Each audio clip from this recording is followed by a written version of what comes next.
Et on ouvre le débat dans Sénat 360 avec mes invités sur ce plateau. Frédérique Gerbeau, bonjour, vous êtes Bonjour. Sénatrice LR de l'Indre, merci d'être avec nous. Bernard Jomier est également sur ce plateau, bonjour, sénateur socialiste de Paris. J'accueille également Hervé Maurey, bonjour, vous êtes président de la Commission de l'aménagement du territoire et du développement durable ici au Sénat, sénateur UDI de l'Eure.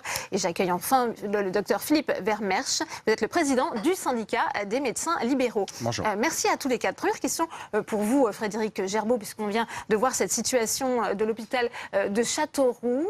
Est-ce que malgré toutes ces mesures qui ont été prises en faveur, des mesures en faveur de l'attractivité pour faire venir des médecins, vous arrivez à avoir des médecins de garde à l'hôpital de Châteauroux aujourd'hui ? Alors, il y a deux choses. Il y a ce qu'on appelle l'exercice de la médecine libérale. Ça, c'est un premier problème. Et l'hôpital de Châteauroux, dont vous venez de voir le reportage, où il s'agit de recruter des médecins hospitaliers. J'ai interpellé la ministre il y a une quinzaine de jours pour lui demander de plafonner le plafonnement des indemnités des intérimaires. Pourquoi ? Parce que, comme l'a indiqué la directrice de l'hôpital et comme nous l'avons pu l'observer dans la région centre, nous avons des surenchères financières indécentes qui conduisent et qu'on conduit les centres hospitaliers dans la même région à aller jusqu'à des rémunérations à hauteur de 2 400 €. Or, ce système va perdurer. Nous allons encore arriver dans une période difficile où les médecins prennent quelques jours de repos et où on n'a pas assez de praticiens pour les remplacer. Et la deuxième conséquence, c'est l'impact financier pour les hôpitaux, comme l'hôpital de Châteauroux, qui n'a pas des moyens pléthoriques, donc qui plombe son budget en payant très cher des intérimaires, même si la directrice de l'hôpital se maintient à des rémunérations, je dirais, relativement correctes. Donc je pense qu'il est urgent de plafonner les indemnités des intérimaires. Et la conséquence la plus redoutable dans le désert médical que nous traversons, en tout cas dans notre département de l'Indre, c'est que les praticiens hospitaliers à plein temps qui exercent, eux, souhaitent maintenant quitter l'hôpital pour se diriger vers ce corps intérimaire, parce que faire 3 jours de garde sur un mois est évidemment beaucoup plus rémunérateur, et donc ça pose des tas de problèmes vis-à-vis des patients, même si le docteur Irak, vous avez vu, qui est le président de la CME, qui dirige le service de réanimation, a lui fidélisé cet intérimaire. Il ne s'agit pas de faire blocage pour tous les intérimaires, on en a besoin pour beaucoup de spécialités qui ne sont pas représentées. Il suffit simplement d'éviter la fuite de nos hôpitaux, de praticiens à plein temps qui sont là et qui, avec des flots de praticiens qui arrivent pour faire des gardes et qui s'en vont et qui repartent. Donc pour le patient, de ce point de vue-là, je pense que c'est très, très préjudiciable. Hervé Maurey, je le disais, lors de l'examen du projet de loi de financement de la sécurité sociale ici au Sénat, il y a eu beaucoup de passes d'armes autour de cette question des déserts médicaux. On voit que chaque gouvernement a son plan, mais jamais un véritable plan Marshall. Est-ce qu'on arrivera un jour à se sortir de cette situation en maintenant des mesures incitatives ? Écoutez, chaque gouvernement a son plan, mais chaque plan ressemble furieusement au plan précédent. C'est-à-dire que ça fait 25 ans que l'on a des plans qui sont destinés à améliorer la situation, mais qui ne l'améliorent pas, parce que par manque de courage politique, on reste dans la mesurette, on reste dans l'incitatif, qui a malheureusement montré que ça ne fonctionne pas. Et je regrette que ce gouvernement, qui dit vouloir rompre avec la vieille politique, continue avec une vieille politique, celle de l'incitatif pur, qui a montré ses limites. Et donc moi j'avais espoir, quand le Premier ministre a annoncé dès sa prise de fonction que la lutte contre les déserts médicaux serait une priorité, et j'ai été extrêmement déçu de voir que ce que propose Mme Buzyn, c'est la continuité de ce qu'on fait depuis 25 ans et qui ne marche pas. Donc effectivement, nous sommes de plus en plus nombreux au Sénat. Il y a eu des amendements qui ont été signés par plus de 110 sénateurs pour demander qu'il y ait des mesures courageuses, des mesures fortes, et notamment des mesures de régulation à l'installation des médecins. Avant de vous donner la parole, Philippe Vermersch, je vais aussi interroger Bernard Jomier, puisque quand on parle de désert médical, on a parfois en tête aussi les territoires ruraux. La capitale ou les grandes villes sont aussi frappées par cette question. Ah oui, mais moi j'ai toujours réfuté que Paris soit un désert médical. D'abord, ce serait indécent de dire ça. Par contre, Paris, qui souvent caricature les phénomènes nationaux, vit quelque chose qui est l'effondrement du système de soins de proximité. Il y a une moyenne de médecins généralistes sur Paris qui devient basse, et dans des arrondissements entiers, dans le mien où il y a 200 000 habitants, on est bien en dessous de la moyenne nationale. Et ça, c'est le véritable problème. C'est que, avant tout, la désertification médicale qui est liée, on le sait, à un problème de fracture territoriale beaucoup plus globale, est nourrie par la chute de l'offre de soins articulée autour du médecin généraliste, l'offre de soins de proximité. Pourquoi ? Parce qu'il y a 20 ans, on sortait 3500 étudiants par année de la faculté. Aujourd'hui, on en sort quand même 8000 cette année. Enfin, 7500, 8000. Donc on voit bien qu'on paye le prix d'une politique restrictive. Je ne reviendrai pas sur les causes, mais les organisations professionnelles comme les pouvoirs publics s'étaient mis d'accord sur cette politique restrictive. Et donc aujourd'hui, on n'a pas assez de médecins généralistes, on forme en proportion beaucoup de médecins spécialistes, et donc on doit réorienter, bien sûr, mais il faut mettre en œuvre, je suis tout à fait d'accord, de nouvelles mesures. Ces nouvelles mesures, certains défendent des mesures de coercition à l'installation. On peut aussi regarder, et ça c'est un chantier qu'ouvre la ministre, et j'espère qu'elle ira au bout. J'espère qu'elle ira au bout. C'est celui de nouvelles organisations de soins, de la délégation et du partage de tâches qui, dans certaines filières, je pense à l'ophtalmo par exemple, ont d'ores et déjà démontré leur efficacité. Donc il faut aller plus loin dans ces domaines-là. En tout cas, on ne peut pas continuer comme ça, sans rien changer, sinon on va voir une désertification qui va s'accroître. Ouais. Alors, votre réaction, Philippe Vermeersch, à ce qui vient d'être dit sur ce plateau, on voit bien cette tentation, cette volonté finalement de toucher à la liberté d'installation des médecins. Alors ce qu'il faut bien voir, c'est que les jeunes ont une mentalité qui a complètement changé. Aujourd'hui, les jeunes vivent en couple, à la sortie de leurs études. Les femmes, et je rappelle que la profession de médecin va être à 80% féminine d'ici 7 à 8 ans. Et donc les femmes, lorsqu'elles sortent de leurs études médicales, donc, ont envie de fonder leur foyer et d'avoir des enfants. Donc tout ça est un paradigme qui a changé, sans compter qu'ils ne veulent plus travailler autant que leurs aînés. Donc à partir de là, on a deux périodes. La première, sur une période de 7 à 8 ans, qui va être très critique, parce qu'il manque de médecins et les baby-boomers vont partir à la retraite, et tout ceci devrait se régulariser beaucoup plus tranquillement après, au bout de 7 ou 8 ans, parce qu'il y aura plus de médecins à ce moment-là. Il y a des solutions. Demander aux médecins de s'installer dans des zones rurales que l'État a déserté ne marchera vraisemblablement pas. On va aggraver le problème en augmentant le nombre de remplaçants parce que les gens ne s'installeront plus et nous aurons quand même des problèmes de régulation à ce moment-là. Donc il est vrai qu'aujourd'hui on a des solutions, notamment avec les libéraux, un concept de médecin volant où des médecins qui sont libres dans des zones surdotées peuvent aller exercer en zone sous-dotée à condition évidemment que parce qu'ils délaissent leur cabinet d'un côté, ils soient mieux rémunérés de l'autre. Il y a quand même, c'est un devoir civique, et à partir de là, donc ces médecins doivent être récompensés. Hervé Maurey, peut-être vous sur cet amendement justement qui préconisait, je rappelle une expérimentation d'un conventionnement sélectif que vous a dit la ministre. Le principe, c'était une installation, un départ dans les zones surdotées. Oui, je voudrais rappeler que la Commission d'aménagement du territoire se penche sur ce sujet depuis quasiment sa création, qu'on avait rendu un rapport il y a à peu près 4 ans, et qu'il y avait un certain nombre de mesures, parce que c'est un sujet suffisamment compliqué pour qu'il n'y ait pas une seule mesure. Et parmi ces mesures, il y avait aussi ce qui a été dit, la question de la délégation des actes qui peut être très utile, la question dont on pourrait aussi parler de la formation des futurs médecins, parce qu'aujourd'hui on forme davantage des futurs praticiens hospitaliers que des futurs médecins, parce que tout le cursus se passe à l'hôpital et quasiment jamais en libéral. Et pour en venir à l'amendement que l'on a repris dans le cadre du PLFSS, effectivement ce qu'on propose, c'est pas de la coercition, c'est de la régulation. Et ça veut dire quoi ? Ça veut dire que ce qu'on suggère, c'est ce qui existe déjà pour un grand nombre de professionnels de santé. Si un professionnel de santé, si un médecin veut s'installer dans une zone qui est déjà surdotée, eh bien, soit il le fait en remplaçant quelqu'un, c'est-à-dire le 1 pour 1 que vous évoquez, soit il renonce à être conventionné. Et ce dispositif a effectivement prouvé son efficacité sur l'ensemble des autres professions de santé, les kinés, etc. Et ce que je suggérais dans cet amendement qui a été largement signé, c'est que l'on tente cette expérience pour voir si ça marche aussi pour les médecins, parce que, encore une fois, il faut qu'on sorte de ces mesurettes qui ont prouvé qu'elles ne suffisaient pas. Alors, je vous propose, avant de poursuivre ce débat, d'écouter la ministre de la Santé, Agnès Buzyn. Elle était notre invitée hier, elle a répondu à ces demandes de mesures coercitives. On l'écoute.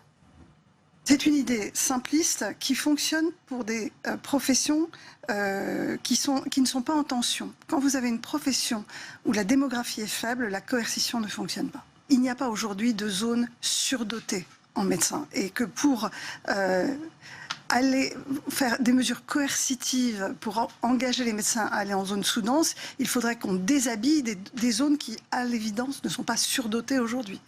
Frédéric Gerbeau, vous n'êtes pas d'accord? Il n'y a pas aujourd'hui de zones surdotées? Pas tout à fait d'accord avec la ministre, parce que moi je suis dans un département rural où nous sommes vraiment dans un département totalement impacté. Il y a plus de 50% de notre département qui n'a plus de patients, qui n'ont plus accès à médecins en libéral.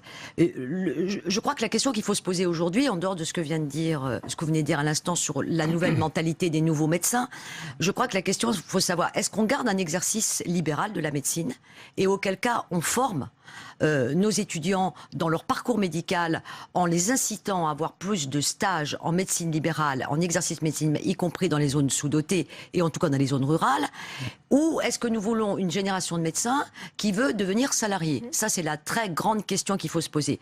On n'a pas tous la réponse. D'autre part, je voudrais insister sur un point. Nous avons aussi une surenchère des collectivités qui, dans les zones sous-dotées, octroient des sommes considérables pour les installations en dehors des aides publiques. Et on se rend compte que ça n'a aucun résultat. Dans l'Inde, nous avons quasiment 17 maisons pluridisciplinaires. Nous n'avons pas un seul médecin qui se sont installés. Donc, la question financière, me semble-t-il, n'est pas une motivation d'installation. Par contre, revoir le parcours médical de nos jeunes médecins et les inciter à aller plus exercer en libéral et à faire plus de stages, me paraît une des pistes qu'il faut explorer.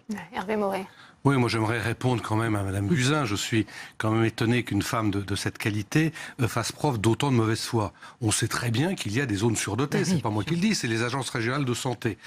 Faites une expérience, faites un reportage pour vérifier ce que je dis. Vous appelez un médecin si vous êtes à Cannes ou à Nice. Je vous assure que vous aurez le rendez-vous de spécialiste que vous mettez 18 mois, voire davantage à obtenir quand vous êtes dans le département de l'Indre ou dans le département de l'Eure. Vous l'aurez pour le lendemain. Donc c'est d'une parfaite mauvaise foi de dire qu'il n'y a pas de zone surdotée. Et en plus, quand vous avez des médecins en zone surdotée, ça coûte très cher à la sécurité sociale, parce que comme ils sont en manque de patientèle, ils font revenir les patients. On dit, revenez donc la semaine prochaine, je vous reprendrai la tension, ça vous rassurera, ça me rassurera. Bon.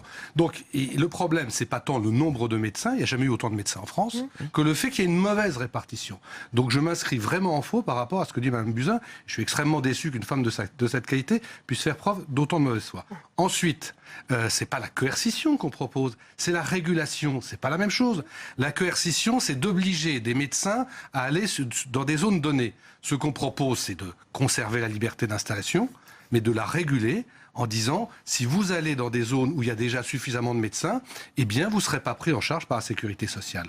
Je suis très attaché à la liberté d'installation des médecins, mais je voudrais rappeler ce qu'a dit la Cour constitutionnelle d'Allemagne quand elle a eu à statuer là-dessus, parce que la régulation, ça existe en Allemagne depuis 25 ans. Elle a dit qu'il y avait quelque chose de plus important que tout, y compris que la liberté d'installation, qui est pourtant dans la Constitution allemande, ça s'appelle l'intérêt général. Et le jour où on aura des drames sanitaires avérés, parce qu'on en a déjà, eh bien à ce moment-là, on fera quelque chose, mais on aura perdu beaucoup de temps et sans doute beaucoup de vies humaines. Intérêt général, parce que moi je travaille dans la Côte d'Azur, excusez-moi. Faisons l'expérience. Et je peux vous dire que j'ai des patients, pour avoir des rendez-vous, eh ben, il leur faut 2 mois, 2 mois et demi. Alors peut-être moins qu'à Châteauroux, mais en attendant, chez moi, c'est au moins 2 mois, 2 mois et demi. Je ne parle pas du médecin généraliste, mais et encore. Hein, voilà. Alors c'est vrai que le problème vient quand même de très loin, puisqu'il commence par la formation des médecins. Et là, on est tous d'accord sur ce plan-là. La médecine libérale enseignée à l'hôpital et à la fac, il n'y en a pas. C'est une médecine hospitalière qu'on enseigne et il faut que la faculté que les médecins libéraux intègrent la faculté pour donner des cours donc concernant la médecine libérale et que les étudiants à partir de la 3e année aillent faire systématiquement tous les ans des stages dans le libéral. Des amitiés pourront se créer à ce moment-là avec les médecins chez qui ils iront et on pourrait avoir un système de tutorat qui les accompagnera toute leur vie, voilà, enfin toutes leurs études. Il n'y a pas que ce problème de formation pour justement lutter contre cette pénurie de médecins, Philippe Vermeersch. Alors c'est vrai que pour lutter, alors aujourd'hui il faut savoir ce qu'on veut. Hein. C'est quand on parle de maisons de santé pluridisciplinaires, on vient de le dire. Donc certaines villes montent des murs. Le seul problème, c'est qu'on se rend compte qu'en France, les seules maisons qui marchent, c'est quand elles sont parties d'une initiative personnelle des médecins. Si vous montez des murs et vous cherchez des médecins, ça ne marche pas. La preuve. Voilà. Donc il faut que ce sont des médecins qui soient incités à monter des murs et à faire venir il faut un leadership au départ. Voilà. Alors c'est vrai que ce leadership, donc aujourd'hui, les médecins sont tous surbookés et donc n'ont pas nécessairement l'énergie pour monter des dossiers administratifs qui font 300 pages pour créer leur maison. Et donc, à partir de là, on peut avoir peut-être les URPS, les Unions Régionales des Professionnels de Santé, qui peuvent les aider et à maintenir une dynamique qui partent dans ce sens-là. Ouais. Ça permettra aux jeunes qui veulent travailler de façon regroupée à venir s'installer avec eux. Bernard Jomier, pardon, oui, allez-y. Je rappelle juste une dernière chose, c'est qu'on a quand même des gens aujourd'hui qui font un travail civique en France, qui sont les médecins retraités actifs, qui prennent leur retraite et qui continuent de travailler en payant des cotisations retraite qui ont été allongées. Alors ça, le gouvernement justement veut favoriser le cumul emploi-retraite pour les médecins retraités. Il y a eu une nette amélioration. Voilà. On a déposé tous un amendement sur le PLFSS. Et ça va dans le bon sens. Voilà, demandant l'exonération pour les médecins retraités qui reprennent de l'activité, parce qu'il y a des endroits où on n'a plus le choix. Hein, donc, en espérant que cet amendement soit bien consolidé par l'Assemblée nationale. On verra ça en seconde lecture, en nouvelle lecture. Il faut aussi peut-être penser à cette question, est-ce qu'il faut embaucher des médecins salariés, Bernard Jomier? Oui, c'est vrai. Je ne crois pas que ce soit la question, honnêtement. Je crois que, en fait, on peut convenir qu'on n'a pas un manque de médecins dans notre pays, on en a 200 000. Et on peut comparer avec les autres pays de l'Union européenne. C'est vrai que on nous annonce une baisse quand même jusqu'en 2025. C'est vrai que la Grèce en a beaucoup plus, 3 fois plus. On n'est pas mieux soigné en Grèce qu'en France. Donc c'est plus une question de répartition et d'allocation, j'allais dire, du temps médical. Or, on est dans un système de soins où il y a une concentration sur des établissements de soins, mais qui sont quand même en tension malgré tout, et surtout une mauvaise utilisation du temps médical. Pourquoi est-ce qu'on forme? Je reprends l'exemple de l'ophtalmologie. Pourquoi est-ce qu'on forme quelqu'un pendant 12 ans qui va passer du temps à appuyer sur un bouton pour enregistrer avec la machine les données d'optométrie? Enfin, c'est absurde. Il faut mettre en place une dévolution des tâches. Il faut changer notre mode de soin pour que le médecin, le temps médical, soit utilisé de façon la plus efficiente possible. La ministre parle beaucoup d'efficience dans le soin. Actuellement, on gaspille massivement du temps médical. Le développement de la télémédecine doit entrer dans cette ligne-là, dans cette ligne de résolution du problème, particulièrement en milieu rural, parce qu'il serait très intéressant que l'infirmière qui va au domicile puisse prendre la tension, prendre la température d'une patiente, entendre qu'elle tousse et se connecter avec le médecin qui dira soit il faut que j'y aille ou qui dira non, vous faites ça ou ça. Il y a beaucoup de choses à changer dans l'organisation de notre système de soins pour plus d'efficience, pour une meilleure répartition des tâches et pour répondre en partie à cette question du manque, on va dire, si on veut, du temps médical. Mais au fond, moi je crois profondément que, effectivement, d'abord, les mesures d'incitation financière, il fallait les mettre en place, mais on en touche la limite. Voilà, c'est pas parce qu'on donne 50 000 euros à un jeune qu'il ira travailler à tel ou tel endroit. Ce n'est plus un problème de revenus. Ça upulette, ce ne l'est plus. Et deuxièmement, que si on ne change pas la répartition des cadres de travail, on n'en sortira pas. Ouais. Hervé Maurey, c'est vrai que parmi les propositions du gouvernement, il y a l'innovation. Il faut faire émerger les services numériques et encourager les consultations à distance. Moi, je suis assez d'accord avec ce que disait à l'instant mon collègue de Paris. Simplement, ce qui me faisait sourire, c'est qu'il ne sait sans doute pas qu'en France, il y a des tas de régions où il n'y a pas une couverture numérique permettant de faire de la télémédecine. Ce que je disais, c'est que la désertification médicale est liée à d'autres problèmes. Bien sûr, tout à fait. Mais sans ça, je suis tout à fait d'accord avec lui sur le fait qu'il faut aller vers la délégation d'actes. Et il n'y a rien de concret dans le plan Buzyn là-dessus, ce qui est, là aussi, il montre bien les limites de ce plan. Sur la télémédecine, effectivement, c'est un outil utile, sous réserve qu'on ait des bonnes connexions.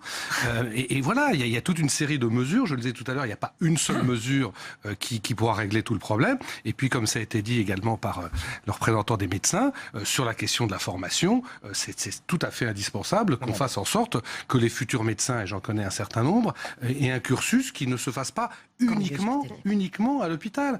Aujourd'hui, je l'ai dit tout à l'heure, on forme des futurs praticiens hospitaliers, mais on ne forme pas des futurs médecins. Ouais. Avant de poursuivre ce débat, je vous propose d'écouter le doyen de la faculté de médecine de Tours. Il a été interrogé par Clément Perrault. On l'a eu chez nous. Donc je pense que l'enjeu, il est à l'attractivité des territoires et probablement aussi à faire en sorte que la formation, puisque je suis le doyen d'une faculté de médecine, concourt du mieux possible à ces enjeux de territoires qui sont très très hétérogènes en France. Comment ? Alors, Pour ce qui est de la formation, puisque c'est mon sujet, aller par exemple vers une généralisation des stages temps plein qui nous permettent d'alterner pour les étudiants en médecine des moments où ils sont complètement en stage et où ils peuvent être en stage très à distance des facultés de médecine, et puis des moments où ils sont en période d'enseignement et où ils ne sont qu'à la faculté de médecine. Actuellement, on n'est pas dans ce système, ce qui fait que les étudiants doivent venir tous les jours à la faculté de médecine. Donc on ne peut pas les projeter très loin de la faculté de médecine qui, dans notre région, est à Tours. Vermersch, votre réaction, est-ce qu'on vient d'entendre sur cette question des stages à temps plein? On sait que le gouvernement a fait quelques propositions aussi en ce sens. Il y a une ouverture. Hein. Et ce qui est dommage, c'est qu'il faut qu'on touche le fond du fond pour essayer de remonter. Ça fait longtemps qu'on aurait dû s'en apercevoir. Je vais peut-être rebondir sur ce qu'a dit M. Moret tout à l'heure sur les délégations de tâches.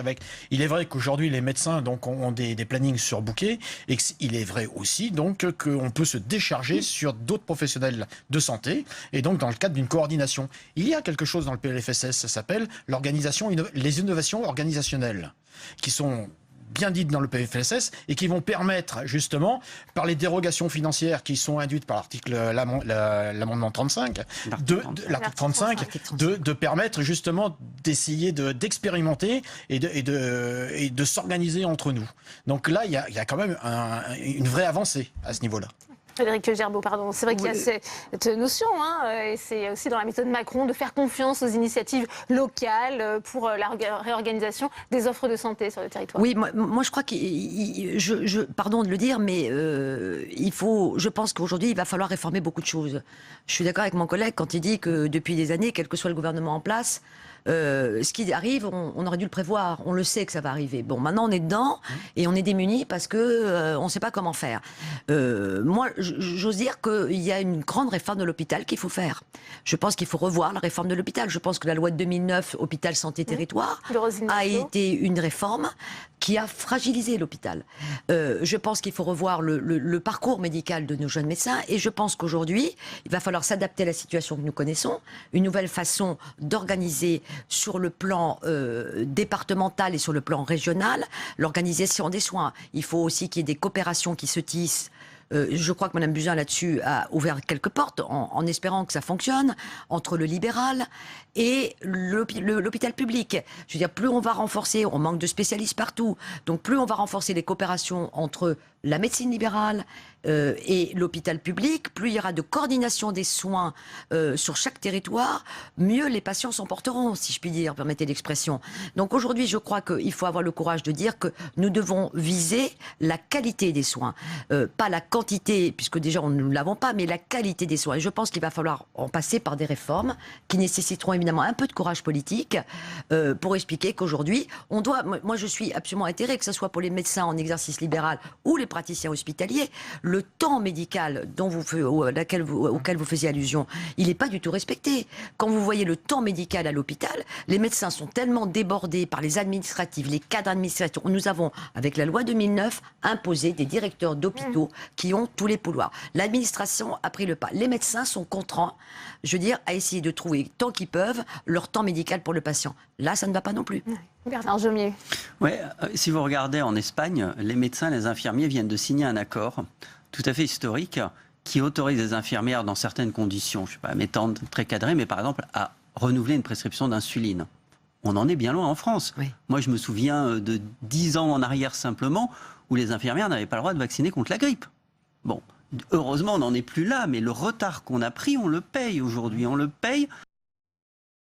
La santé est resté figé. Il est resté figé sur l'hospitalocentrisme, et je souscris totalement à l'idée qu'il y a urgence à un nouveau plan hôpital. Et deuxièmement, dans le secteur de ville, il est resté figé sur des conceptions, des délimitations entre professions qui sont tout à fait archaïques. Tout à fait archaïques. Et donc, c'est ça qu'il s'agit de déverrouiller. Alors, on a une ministre qui a pris beaucoup d'engagements. C'était le PLFSS des intentions. C'est normal. Elle vient d'arriver.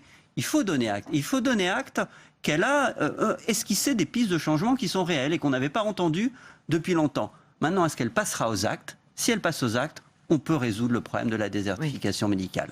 Si elle ne passe pas aux actes, on recommencera dans 5 ans, dans 10 ans, le même débat. Moi, je suis malheureusement prêt à prendre le pari que ce qui nous est proposé aujourd'hui ne réglera absolument rien. J'espère que l'enregistrement sera précieusement conservé. Et moi, je vous dis que dans 2 ans, dans 3 ans, dans 4 ans, dans 5 ans, on en sera exactement au même point parce que ces mesures sont inadaptées. J'aimerais juste dire un mot sur l'hôpital, si vous m'accordez quelques secondes, pour dire que ce qu'on a vu dans le reportage est quand même tout à fait abominable. Cette espèce de surenchère pour faire venir les médecins sur les salaires, sur les avantages annexes. Et on est obligé de montrer la chambre et on vous apporte le petit déjeuner, puis moi je mets 2 croissants. Bon, c'est absolument abominable. Et deuxième élément dont on a peu parlé, mais qui explique aussi le fait que les étudiants sont uniquement à l'hôpital et pas en ville, c'est qu'aujourd'hui, beaucoup d'hôpitaux ne fonctionneraient pas sans les étudiants en médecine, qui constituent, je mets des guillemets à mon mot, au mot que je vais utiliser, une main-d'œuvre à très bon marché. Parce que ce que beaucoup de gens ne savent pas, c'est que quand un étudiant en médecine fait une garde de 24 heures et qu'il est payé pour ces 24 heures 20 €, si on retirait cet étudiant de l'hôpital, eh ben l'hôpital il aurait encore plus de mal à fonctionner. Donc c'est vrai que tout ça passe aussi par une réforme de l'hôpital. On n'arrivera pas à réformer les études de médecine si on ne réforme pas le fonctionnement de l'hôpital.